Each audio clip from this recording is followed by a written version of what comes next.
કર્યું।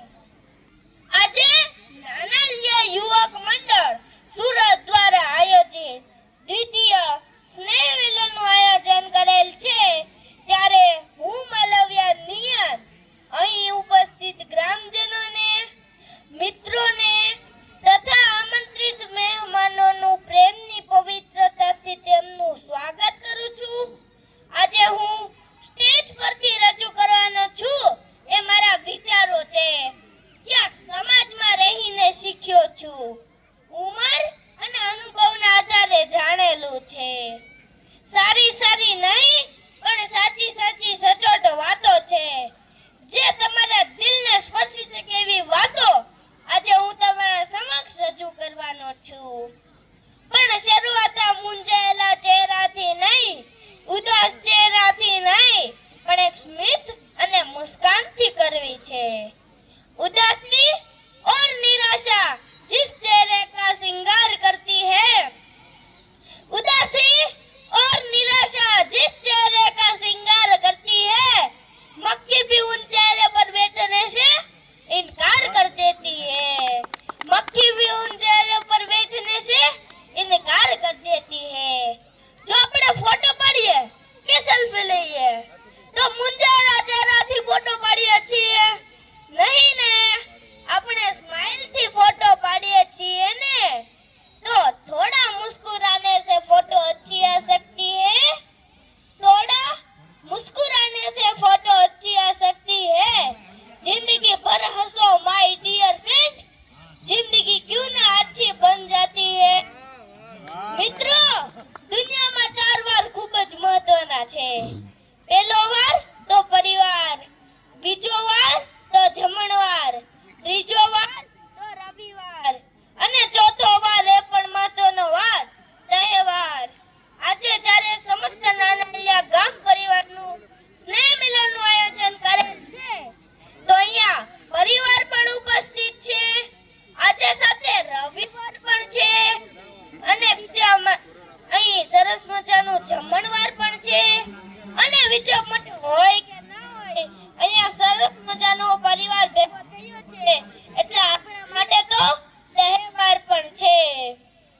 આપણા માટે તો તહેવાર પણ છે। मुस्कुराहट का कोई मोल नहीं होता है, कुछ रिश्तों का कोई तोड़ नहीं होता है, वैसे तो लोग मिल जाते और मोड़ पर इन परिवार की जैसे को अनमोल नहीं होता है, इन परिवार की जैसे को अनमोल नहीं होता है। આપણે વાત કરીએ છીએ સ્નેહ મિલનની। જો તમારે ઈશ્વર પાસેથી કંઈક માંગવું જોઈએ ને, તો પરિવારનો સાથ અને એકતા માંગજો, કારણ કે મેં ઘણા ગરીબોને મંદિરની બહાર તેના પરિવાર સાથે બેસીને હસતા જોયા છે। મેં ઘણા અમીરોને મંદિરની અંદર તેના પરિવાર સાથે રડતા જોયા છે। પરિવાર તો પરિવાર એટલે એવું નહીં કે માતા પિતા, ભાઈ બહેન, દાદા દાદી આટલા જ નહીં, પરંતુ અહીંયા ઉપસ્થિત જેટલા પણ બેઠેલા છે એ બધા આપણો પરિવાર જ થાય। આચાર સુજનતા શીખવે છે માતા પિતા, શીખવે વ્યવહાર અને શિસ્ત। આચાર સુજનતા શીખવે છે માતા પિતા, શીખવે વ્યવહાર અને શિસ્ત। માતા લે આગને, પિતા લે અંબર બાર, દાદાજીની આંગળીને દાદી માનો ખોળો। માતા લે આગને, પિતા લે અંબર બાર, દાદાજીની આંગળીને દાદી માનો ખોળો। અફાટ દુનિયા દેખાડે દેશનો એ વ્યવહાર। આ પંક્તિ છે ને એ ઘણું બધું કહી જાય છે। આવનારા સમયમાં એવું નથી લાગતું કે આવનારી પેઢીને મોસાળના સંબંધનો કે લાભ જ નહીં મળે। અરે મામેરું વધાવા ઓનલાઈન મામા બોલવા પડશે, માસી તો ભાગ્ય જ મળી રહેશે અને કાકા ભાઈનો સંબંધ સૌ લુપ્ત થઈ ગયો છે। જ્યાં 24 કલાક સાથે રહીને જીવતા હોય, જીવનની બધી જ ખુશી જ્યાં મળતી હોય, જ્યાં હસતા રમતા રડીને પણ સાના રાખતા હોય, એ જ ઘર, એ જ પરિવાર, એ જ ઘર, એ જ પરિવાર। કદાચ એટલે જ આપણા ભારત દેશમાં પરિવારનું પદ પૈસાથી પણ વિશેષ છે। પરિવારનું જો એક જીવન ઉદાહરણ ગણાવવું હોય તો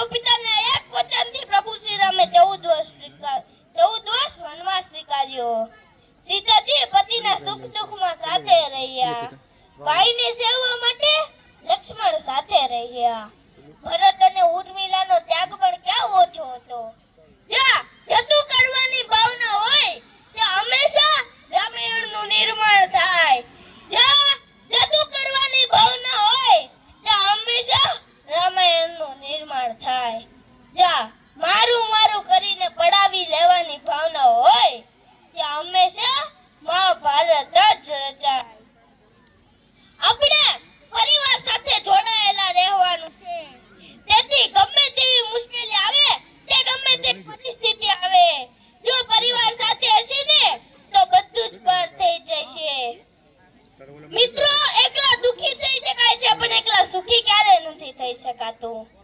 કારણ કે સુખ એ સમસ્તમાં છુપાયેલું હોય છે. પોતાના કામમાં એટલા વ્યસ્ત રહીએ, પરિવાર સાથે એટલા મસ્ત રહીએ કે દુખી થવાનો સમય જ ના મળે ને. રાત્રે સૂવો તો સંતોષથી, રાત્રે સૂવો તો સંતોષથી, સવારે જાગો તો સંકલ્પથી. જિંદગી કેટલી છે કોને ખબર, કયું પંખી ક્યારે ઉડી જવાનું છે કોને ખબર. જીવી લ્યો થોડા પળ પ્રેમથી પરિવાર સાથે, જીવી લ્યો થોડા પળ પ્રેમથી પરિવાર સાથે. આ શ્વાસ ક્યારે દગો દે કોને ખબર. અહીં ઘણા લોકોને એવું થતું હશે, આટલી નાની ઉંમરમાં પણ મિત્રો, ખેલાડીઓ રમત રમતા હોય ને તેની કરતા પણ જોનારને વધુ જ્ઞાન હોય છે. હું તો એ ઉપવનમાં ખીલતું ફૂલ છું જ્યાં દાદા દાદીનો હેત, પપ્પાનો પ્રેમ, ભાઈનો મીઠો ઝઘડો અને માતાની મમતાઓ બોલે છે. સંસ્કાર રૂપી માળામાં ઘડાતો સમજણ રૂપી શબ્દો મને શીખવે છે.